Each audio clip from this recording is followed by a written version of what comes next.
राजनीतिक पार्टी अपना मजा ले रहा है, अभ्यर्थी अपने में लड़ रहा है, कोई बोलता है कि सही है, कोई बोलता है गलत है। बस देखते हैं, जो उनका प्रोस्पेक्टस आज देखे हैं तो बड़ा अजीब सा लगा कि मैंने इतनी नौकरियां दिए, तो इतनी नौकरियां आपने दिया मानते हैं, लेकिन क्या उसमें सच्चाई कितनी है ये भी तो बताइए, बताना बहुत ज़रूरी है। नमस्कार साथियों, कैसे हैं आप सब? आशा है कि आप सभी अच्छे होंगे। बहुत बहुत स्वागत है आप सभी का आपके अपने YouTube channel teach for target पे। लगातार शिक्षक बहाली को लेकर बिहार में सिर्फ और सिर्फ राजनीति हो रहा है। अब मैं ये इसलिए बोल रहा हूँ कि अगर आप जो किसी भी राजनीतिक पार्टियां हैं उसका अगर प्रोस्पेक्टस देखें, चाहे आप राजद की प्रोस्पेक्टस देख लें या फिर आप जदयू का देख लें, दोनों में एक चीज़ सिमिलर आपको देखने को मिलेगा कि शिक्षक भर्ती हुआ है। एक जैसे देखिए, दोनों पार्टी मिलके ये बहाली निकाला था, लेकिन यहाँ पे क्या हो रहा है कि जो जदयू है वो अलग अपना प्रोस्पेक्टस बनाया हुआ है कि हमने जो है शिक्षकों की इतनी बहालियाँ रिलीज करवाई। राजद जो है वो अपने प्रोस्पेक्टस में लगाया हुआ है कि हमने जो है 2 से 3 लाख जो है टीचरों की वैकेंसी करवाई, मतलब बहाली करवाई। दोनों अपने अपने हिसाब से अपना अपना प्रोस्पेक्टस बनाए हैं और उसको जो है वो प्रकाशित किए हैं, ताकि जो आम लोग हैं उनको ये ना पता चले कि ये जो बहाली हुआ है वो सही में हुआ है कि नहीं हुआ है, इतने लोगों को रोज़गार मिला, इतने लोगों को नौकरियाँ मिली। तो उन सभी को लेकर अभी बातें चल रही है। अब मैं ये बात आपको बता रहा हूँ, कोई भी जो राजनीतिक पार्टियां हैं इस बात को लेकर बात नहीं उठा रही है कि जो आपने जो परीक्षाएं करवाई उसमें पेपर लीक हुआ, उसमें धांधलियाँ हुई, उसमें जो फर्जीवाड़ा हुआ, उसको लेकर भी तो बात कीजिए। कि बात सिर्फ और सिर्फ आप अच्छाई दिखाएंगे, लेकिन उसमें जो निगेटिविटी हुआ है, उसमें जो निगेटिव चीज़ इम्पैक्ट जो हुआ है, जिसको लेकर बहुत सारे अभ्यर्थियों का जो है वो जॉब हाथ से चला गया, उसको लेकर बातें आप नहीं करेंगे।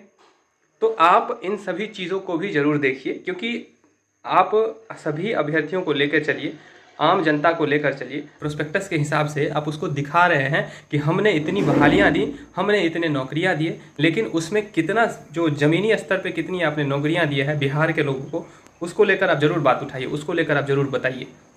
क्योंकि आप तो सिर्फ और सिर्फ चीज़ों को घुमा रहे हैं। क्योंकि आप देखिए, जदयू का प्रोस्पेक्टस देखिएगा तो भाई एक ही बहाली को दोनों आदमी अपना अपना क्रेडिट ले रहे हैं, लेकिन इस बात का क्रेडिट कोई भी नेता नहीं ले रहा है कि जो अभ्यर्थी है उसको लेकर जो सही में जेन्यून में जो पेपर लीक हो गया उसको लेकर कोई नहीं बात कर रहा है, जो मेन मुद्दा होना चाहिए। क्योंकि उसमें उनके अपने नेतागण फंसे हुए हैं, तो अपने लोगों को तो सब बचाना चाहता है, वो लोग भी बचाना चाह रहे हैं। बड़े बड़े अधिकारी इसमें फंसे हुए हैं, उसको भी बचाया जा रहा है। अब उनको बचाने के चक्कर में सिर्फ और सिर्फ दूसरी जो नज़रिया है, यानी कि दूसरा जो चीज़ है, सिर्फ और सिर्फ पॉजिटिविटी को दिखा रहा है कि इतने इतने हमने बहालियाँ दिए, लेकिन उसमें हुआ कितना वो आप सबको भी पता है। और वो पूरे सोशल मीडिया में जो अभ्यर्थी है जो अपना आवाज़ उठाता है, आप सबको पता ही होगा। एक तो TRE1, TRE2, TRE1 में भी जो है पेपर लीक का मामला सामने में नहीं आया, लेकिन अंदर ही अंदर तो हुआ ही होगा। TRE2 में भी ऐसा हुआ, क्योंकि इतना इतना कट ऑफ गया। तो अब जो बातें उठ के सामने में आ रही है, यही जो चौरसिया है वो बताया भी था कि हमने ऐसी कितनी वैकेंसियाँ पूर्ति करवाई। तो आप समझ सकते हैं कि किस तरह की मानसिकता है। अभी TRE3 में पकड़ाया है तो भेद पीछे वालों का खुल रहा है।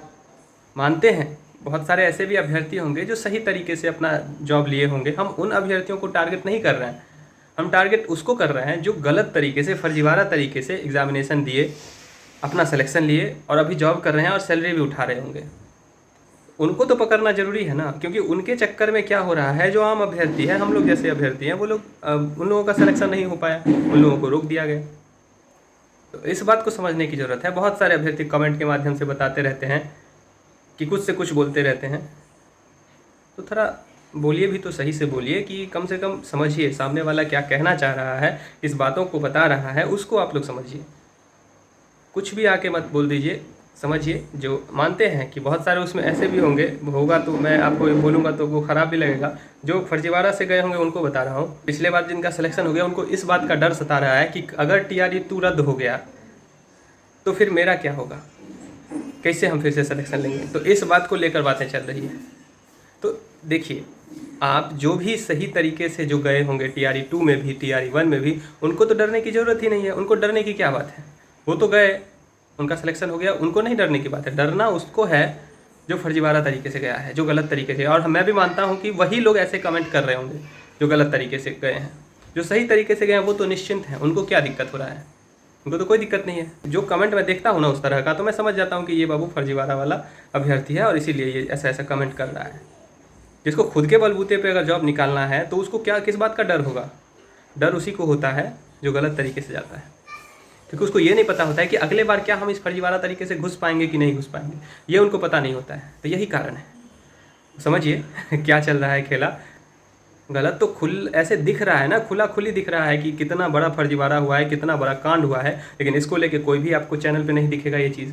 और जो आम अभ्यर्थी इसका आवाज़ उठाता है उसके आवाज़ों को दबा दिया जाता है। अगर आप जाके सड़क पे बात करिएगा तो सड़क पे आपको डंडा मार के पुलिस वाले भगा देंगे। किस तरह की राजनीति हो रही है, समझने वाली बात है। खैर, हम लोग जो भी हो अंत तक आवाज़ ज़रूर उठाते रहेंगे इस बात को लेकर। गलत हुआ है तो गलत को साथ तो कभी नहीं देना नहीं है, आप लोग भी नहीं देंगे मैं मानता हूँ। तो गलत हुआ है तो उसकी चर्चा की जाएगी, चाहे जिस भी माध्यम से हो, सोशल मीडिया के माध्यम से हो, चाहे प्रेजेंट होके हो, करना ज़रूर है। गलत हुआ है तो गलत हुआ है, और इस बात की भी चर्चा करनी है, क्योंकि अभी देखिए TRE 1 और TRE 2 और TRE 3 हुआ। TRE 3 का पेपर लीक हुआ, लेकिन अब इसका अगला एग्ज़ाम कब होगा? जब तक ये सारी चीज़ें क्लियर नहीं होंगी तो फिर BPSC पे कैसे विश्वास किया जाए कि TRE 3 जो अगला होगा उसमें सही से किया जाएगा, एग्ज़ामों को लिया जाएगा? तो ये तो गलत है ना। तो इसको समझने की ज़रूरत है कि TRE 3 अगर जो भी मुद्दाएं सामने में आई है, जो भी चीज़ें हो रही है, उसको लेकर सबसे पहले उसकी जांच और उसकी सच्चाई बाहर आए, सब चीज़ दूध का दूध और पानी का पानी हो, तब जाके TRE 3 का एग्ज़ाम लिया जाए। मानते हैं अभ्यर्थियों को वेट करना पड़ेगा, लेकिन जो चीज़ सही है उसको सही दिखाया जाए, उसके बाद उस पर विश्वास किया जाएगा ना। नहीं तो BPSC पे किस बात का विश्वास किया जाएगा कि क्या फिर से पेपर लीक होगा कि नहीं होगा, ये बात समझने वाली है। तो हम जैसे अभ्यर्थियों को, आप लोग जो भी इसको देख रहे होंगे, जो सही में अभ्यर्थी होंगे, उनको मैं बता रहा हूँ कि आप लोग मांग करिए TRE 3 TRE 4 कब होगा इसकी मांग करिए, लेकिन सबसे पहले जांच जो है वो पूरी तरह से होनी चाहिए, निष्पक्ष जांच होनी चाहिए, हर चीज़ों को साफ़ सुथरा तरीके से दिखाना चाहिए पूरा। उसके बाद आप अगले एग्ज़ाम की तैयारी करिए। और मैं मानता हूँ कि जो ये इलेक्शन का अभी समय चल रहा है, मई में जो है सो इलेक्शन ख़त्म हो जाएगा, और जून के फर्स्ट वीक में बताया जा रहा है कि पेपर को लिया जाएगा TRE 3 को, क्योंकि अगस्त में TRE 4 को भी लेना है। तो उस हिसाब से अगर देखा जाए तो TRE 3 को लेना पड़ेगा। तो मानते हैं लीजिए, लेकिन उससे पहले आप सारी प्रक्रिया करके जो सही में इस चीज़ को करवाया है, चाहे वो नेता हो, चाहे वो बड़े अधिकारी हो, छोटे छोटे पौधे को नहीं पकड़िए, आप बड़े बड़े लोगों को, जो जहाँ से ये निकला है उसको पकड़िए, तब जाके सारी चीज़ें क्लियर हो पाएंगी। ये समझने वाली बात है।